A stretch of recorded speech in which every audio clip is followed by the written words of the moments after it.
Welcome. I'm Dara Bunjon. I'm the Food Enthusiast, PR maven, author, food stylist, and as you all know in my intro, I'm a frustrated baker. Today's guest is Sergio Vitale of Aldo's Italiano Ristorante, located in Little Italy.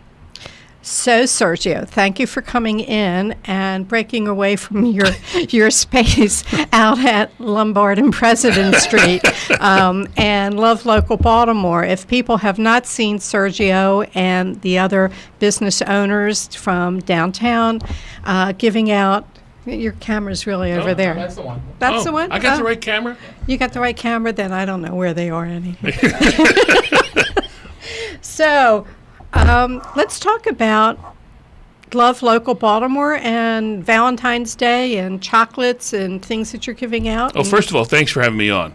It's great to be here. The people out at home might not know this, but we've known each other for more than 20 years.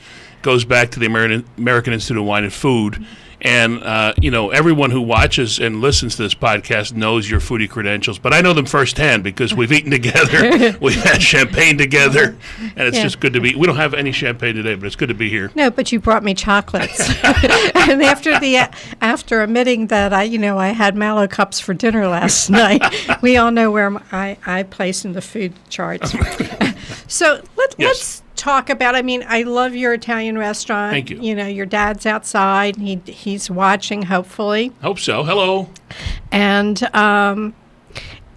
we... Oh. Uh-oh. That's all right. It's all right. Okay, focus on him. Let's tell us about... Well, so the effort Love Local Be More, we were talking about earlier, we were out on President Street between Lombard and Fayette all week this week. This was a group, Love Local Be More, that was started by a group of small business owners in Fells Point, but they really, from the beginning, invited all of us from around the city to participate. And the thrust of the movement, and it's a real grassroots movement, was simply to raise awareness about small business owners and small business in Baltimore City, in terms of awareness, knowing that it takes support in order to keep those small businesses open, but also, more importantly, just to thank people for their support of small business in Baltimore City. There was nothing political about it from the beginning. It's just a movement created out of love and positivity, and to that extent, all of us gathered together. Cafe Gia from Little Italy, of course, Aldo's, Max's on Broadway, 2910 on the Square, Zelda Zen, Cooper's, in Fells, so many restaurants and small business owners, Amuse Toys. Right. All these people got together, and we gave out chocolates, roses, carnations. Max's gave out wooden nickels for free beers, which during rush hour traffic would have really sung to me, or at least during rush hour. And in any event, it's gotten a lot of good response. Most of it's all positive, and the notion is just welcome to Baltimore.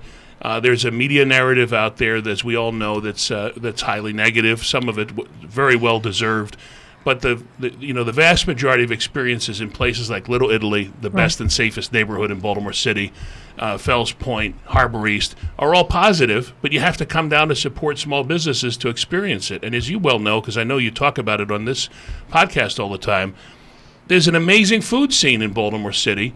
There's an amazing thing going on in Baltimore City, and it's not talked about because it's crowded out by the media's interest in the mayoral race, and if it bleeds, it leads. And sadly, there's that reality in parts of the city, and all of us, small business owners, are committed to addressing it. But there's a separate narrative about everything that's going on that's great. We need to support our local businesses. In Little Italy, look, your restaurant, everybody has valet parking, so there's no concern. Yeah. And Little Italy, love Cafe Gia, I just spoke with her on the drive out here with Gia. Was it Giovanna? Yes, Giovanna. Giovanna. Okay. Thanks for clarifying. I'll get in trouble when I get back to the neighborhood. Okay. All right. So, Little Italy, I think, other than being in my little cocoon when I was a youngster or dating, I remember the first date outside of, where we went, which would be like Hilltop or things like that, was going down to Little Italy and me getting something other than spaghetti and meat sauce and trying something that was a whole new world. I love Little Italy. We know. Thank you. I was married to an Italian, so, what do they say about the Jews and Italians? The same thing. There's plenty of guilt, and there's always eat, you know. How long has Aldo's been open? We'll celebrate our 22nd anniversary at Aldo's in March. So we've been there 22 years since 1998.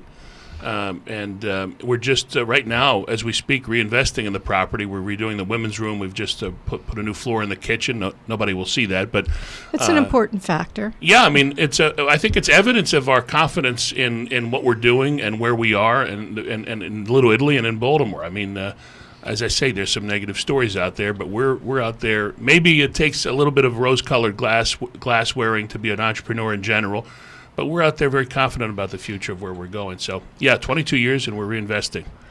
That's great. That's great. You know, aren't you starting a new happy hour program? We are. We've never done a happy hour at Aldo's. And so about a week ago, 2 or 3 weeks ago, it started because we were lucky enough to inherit a few staff members from Demimo, which had sold to become developed as apartments. I think Marianne Cricchio had decided to retire from the restaurant business, run her tour business, and so they sold, and they're going to be apartments. And the staff, we got Anastasia from their bar, and Roxanne and a couple people from that were staff members there. And Anastasia said, "Why don't you have a happy hour?" And I said, we've never really plumbed the depths. And she goes, "Yeah, we're doing one tomorrow." Mm-hmm. So we've started it. It's 5 to 6:30 every night of the week, and Monday through Friday. Monday through Friday, correct. And we're doing discounted wine. I think it's $7 wine, $7 Prosecco, $9 small plates. So it's a lot of fun for us. It's been really well received.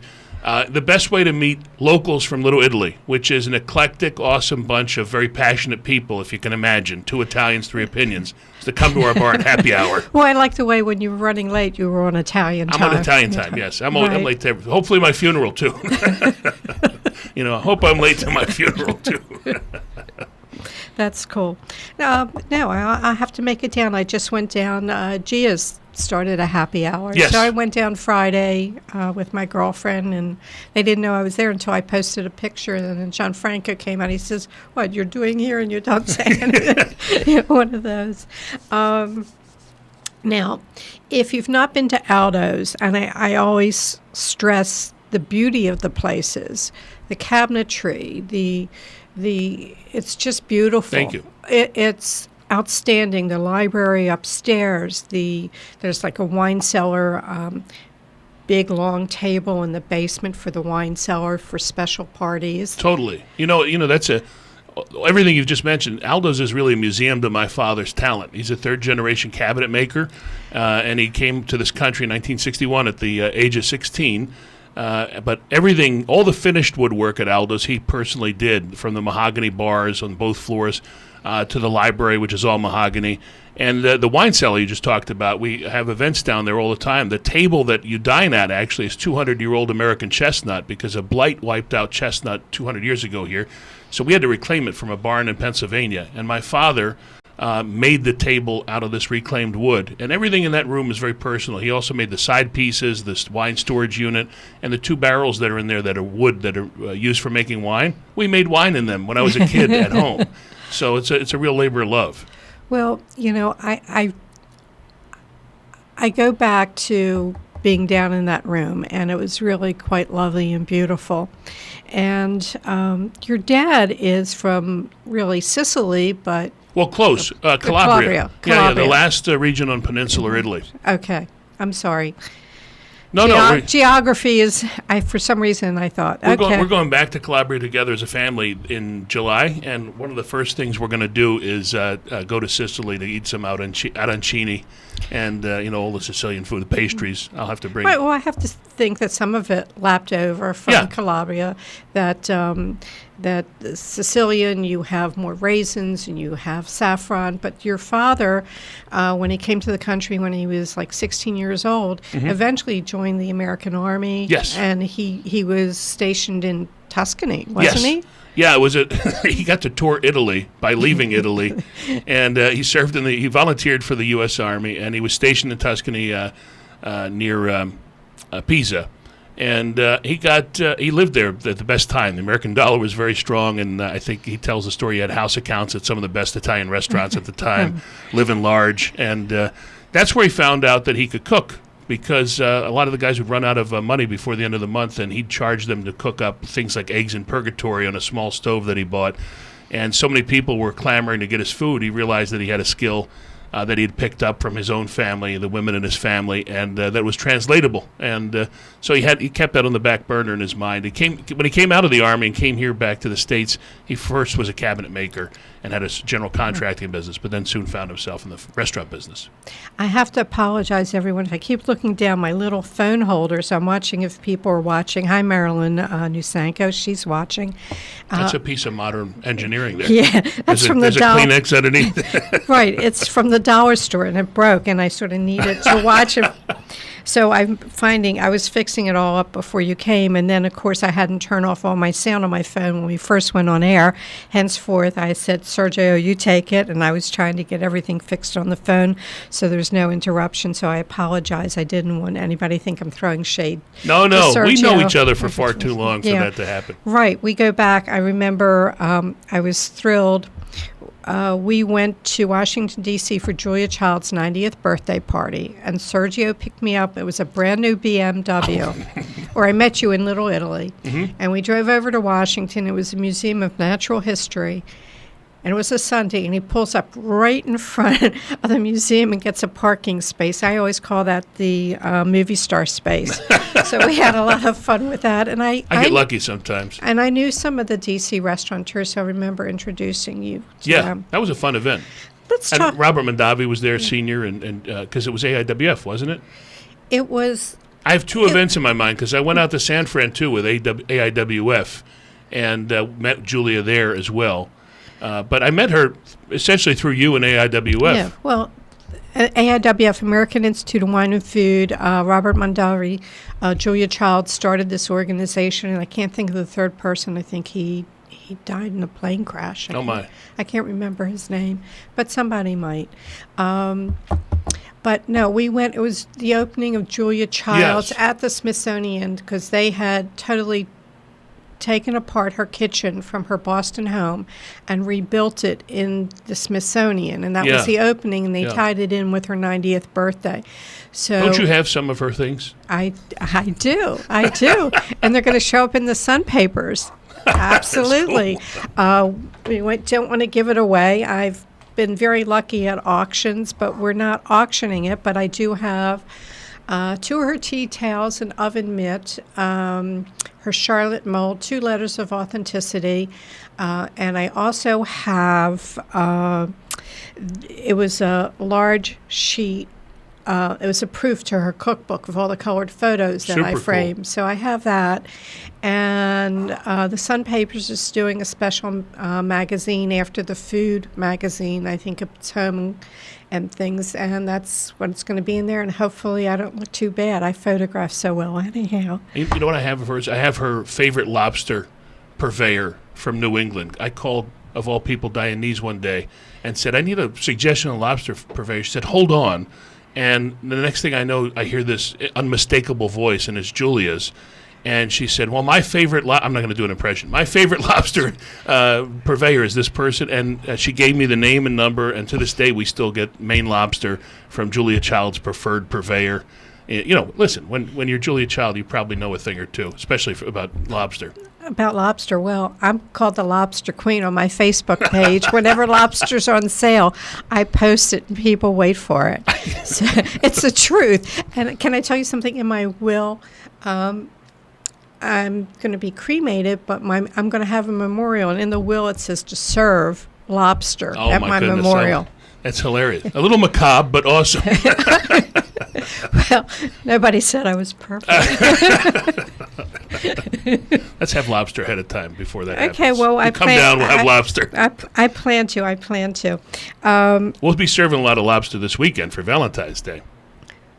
You know, we've got quite a few lobster tails coming, and we do risotto with it. We do fettuccine with lobster, tomato cognac sauce, and they're probably the 2 biggest sellers, I think, for the weekend.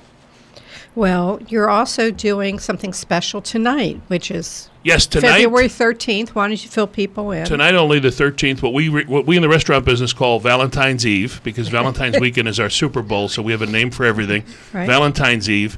We're giving away mini bottles of Prosecco and Kirschmeyer chocolates from Albert out in Timonium, locally made, awesome, award-winning stuff. Wonderful chocolates. Amazing. And he's a nice guy. I went out there yesterday to pick them up, and we spent, I think, something like 2 hours talking in the back of his shop. And I had never met him before, and it was the first time we met. All this time. And, I know. In any event, we're talking about Bavaria and my trip to Munich and Oktoberfest. And he's just a really nice guy. His history in Baltimore City and in the area. And then I picked up the chocolates and went downtown. So we'll have them for tonight. It's our gift to thank you for anyone coming in tonight, dining with us. Again, the Prosecco and chocolates for Valentine's Eve only. Well, let me ask you this. Is there any hope that if somebody wanted to get a reservation for Valentine's Day at Aldo's that there's even a spot open? Thank God it's a little tough right now. We say thank God because it's been a challenging beginning to the year for many small businesses in Baltimore City. That was what part of the reason, the impetus behind Love Local Be More and that movement. But we always recommend people go to aldositaly.com, our website, because that reservation field that you can click to find a reservation is the most up-to-date version of what we have available. Okay, so last-minute cancellations will show up right there. That's Aldo's, that's a plural, ALDOS, Italy.com is the website. And before I forget, 306 South High Street? Correct. Okay, in Little Italy. Now, you were talking about traveling to Bavaria. Let's talk about, you're just back from Cuba. Yes, oh my goodness. So what is your takeaway from your trip to Cuba? My first takeaway from, by the way, you have to go. First of all, everyone should visit. Second of all, it's still very much communist in its step back in time. I felt a little, this profound sense of, sort of regret that they fell for the revolution because this place was just fabulously wealthy. It was just... in its day. Yeah, in its day, this place was an embarrassment of riches. I think, but for the revolution, this place would be the second biggest economy on this hemisphere, in this part of the world, I think. Forget Dubai. It's just beautiful. Forget Vegas and Miami. They probably wouldn't even exist. We'd all be going to Havana.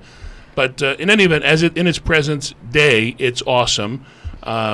I think you can go there, and by the way, it's legal to go there. Southwest flies there. You get a Cuban visa. If you plan ahead well enough in advance, they'll FedEx it to you. If you don't, you just hop over the security line and get it at a desk at Fort Lauderdale Airport. But so it's very legal. And if you stay in an Airbnb, you meet one of the 12 legal reasons all of us can travel there as American citizens, which is, in this case, support for the Cuban people. So, and you can also pay for the Airbnb via credit card in advance because you have to bring all the cash you need for the whole trip while you're there because American credit cards and bank cards don't work there. Europeans can use ATMs. We can't. So in any event, I recommend you go. It's an awesome experience. I ate dinner at La Guarida, which is considered Havana's best restaurant. Kings and queens have been served there. Fidel's guests went there. I suppose maybe I'm a little anachronistic, but the guests of the government. And it's...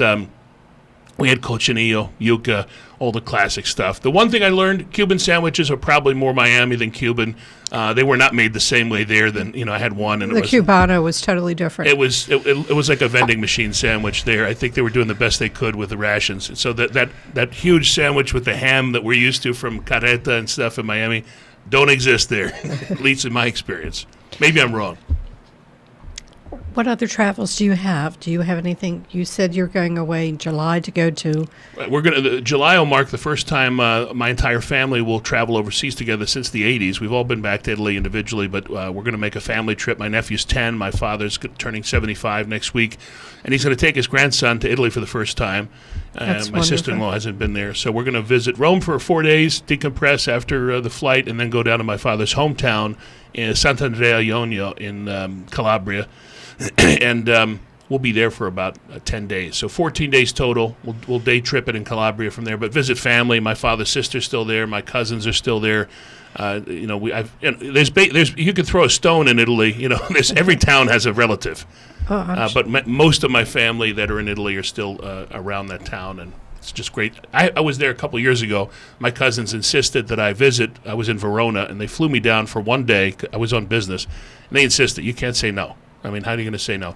And they had every specialty food that the region is known for laid out on the table for one meal. I mean, I barely fit back on the flight to go back to Verona. It was awesome. I miss Italy. I haven't been for 22 years, so I'm hoping maybe to get some travel. Got to go back. I've updated my passport, so I'm all set. Anybody who wants to take me away, take me away. What was the lobster in Venice? Lobster in Venice, yes. Lobster anywhere. It's pretty clear what I like. So, what type of cuisine would you say? Would you say that there's the cuisine, if you're going to call it, in Aldo's? Would you say it's northern, it's southern, it's a mix? It's a mix, and it's developed over the years. I think every restaurant has the responsibility. We start every day with a blank slate, so we have the responsibility to be relevant in all our guests' lives. And tastes have changed over the years, so we have a mix of both really authentic Italian dishes and then really authentic Italian-American dishes. When you talk Italian-American, you talk of things like parmigiana, like we make eggplant parmigiana. Of course, that's Italian as well. You can find it in Naples and areas. But our version is skews a little more Italian-American. And the chicken parmesan is correct. Italian-American. Correct. And which is a cuisine legitimately in its own regard. Right. Italians just get up in arms when you try to purport it to be authentic Italian. Because, like shrimp and chicken chicken almost never meets pasta in Italy. I can't think of a single example. Like oregano very rarely makes it into sauce that's intended for pasta in Italy. Makes it in salads, grilled meats, fishes, and in pizza, but it never touches pasta. So those sort of things, this is what Italians debate about. I told you earlier, 2 Italians, 3 opinions. We love to debate about food.